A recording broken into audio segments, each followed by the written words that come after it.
What is going on, everybody? Don here from Exotic Pets 23, and we have a double rehousing video going on for you guys today. So we're going to start this video off by rehousing the desert hairy scorpion.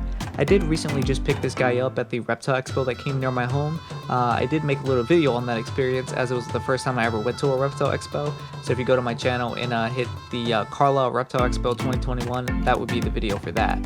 At the end I picked up 2 specimens, and this is the first, and then the sling you're going to see after this guy is the second that I got. The vial that houses the tarantula is just a little bit too small for it, and this desert hairy enclosure would actually be a perfect size. So I thought it would be a good idea to go ahead and remove the desert hairy to a nicer, larger enclosure, but not too big because this desert hairy is a little bit small itself, but just something nicer, newer, and then go ahead and move the tarantula sling to this enclosure. So with the addition of the desert hairy scorpion, this now makes 2 species of scorpion that I now have. The other species being the Asian forest scorpion, which is literally the polar opposite of this species as far as habitats are concerned. But as you can see, getting this guy over into his new enclosure went over without a hitch. I'm not going to go too much into the care of this species, as I would rather do an individual video on that, which is going to be coming in the future. But you can just barely see his one little leg sticking out of the front of the enclosure. As soon as he got into his new environment, he just wanted to go hide, which is definitely appropriate.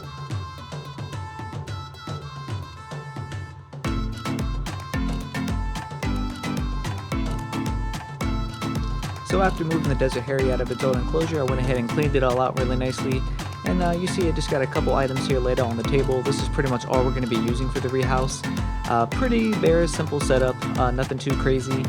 One thing that's not in this video that I do add in the future is a little bit of moss. Here's a couple perspective shots of the tarantula sling in the old vial enclosure. You can clearly see that it's definitely outgrown this vial, and I'm pretty sure it's probably been in here its whole life. So I'm going to show you guys how I go about setting up my enclosures. I usually start off with a base layer of substrate. That's going to be cocoa fiber usually. But with this base layer, I just compact it down pretty good, as you're going to see me do here. And basically, I believe that this compacted layer helps lock in a lot of humidity, and just helps the cycle of humidity overall throughout the enclosure as the water evaporates from this base layer. You see me go ahead and put the most water in this layer, and then basically everything over top of this will just get misted on. One thing you're definitely going to want to avoid is using too much water in this base layer especially. You definitely don't want it to be swampy, just enough so that the soil is saturated, because that's going to lead to increased mold production if it's too moist in there. So what I'm adding here is just a little bit of repti bark. I just like to add this in. I think it just helps add a little bit more humidity and just a little bit of texture to the soil as well. And then I just add another handful of cocoa fiber over top of this, and then you'll see me just go ahead and mix that up pretty good.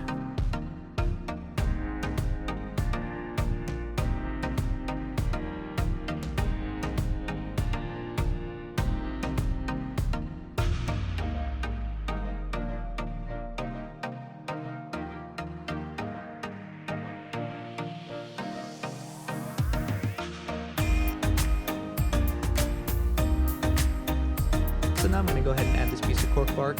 This is a piece of cork bark that was from this enclosure previously with the desert hairy. I just saw it pretty fitting to create some sort of an anchor point for some potential webbing. The species of tarantula that will be going in here is known for doing a decent amount of webbing, so I just thought this piece would just be perfect. Ideally, it's just going to kind of go all around this thing and make it look pretty cool. So now we're going to go ahead and add this other piece of cork bark. This one should hopefully encourage it to create its own burrow off of this one. It's got a lot of surface area to it, and I kind of dug a little pre-burrow at the bottom of this, so it's going to have a place to hide instantly. And of course, last but not least, I go ahead and add this little plant. This also provides potential for web anchoring, but mostly it's just for aesthetic purposes.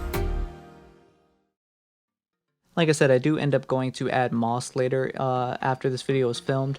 I just didn't have any on hand at the time of filming, unfortunately.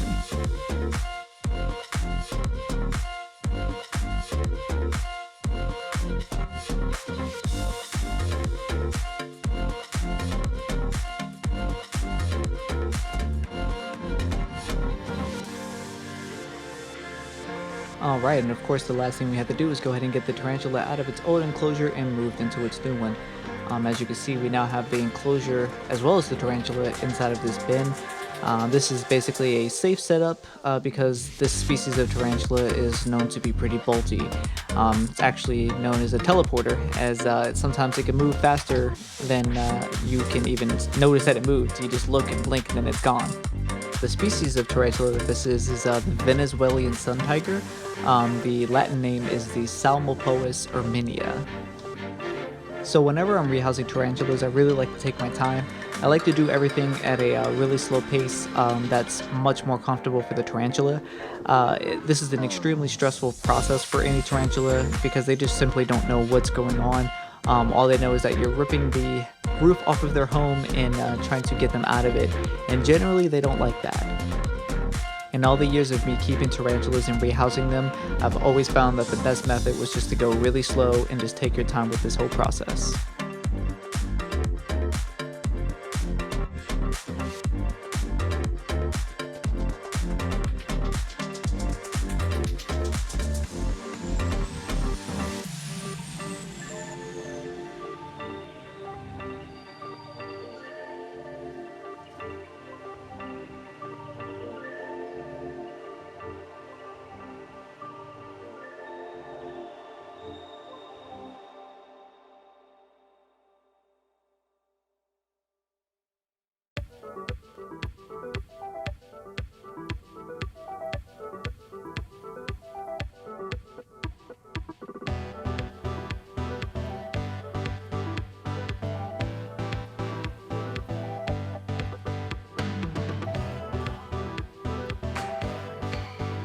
And as you see here, slow and steady wins the race.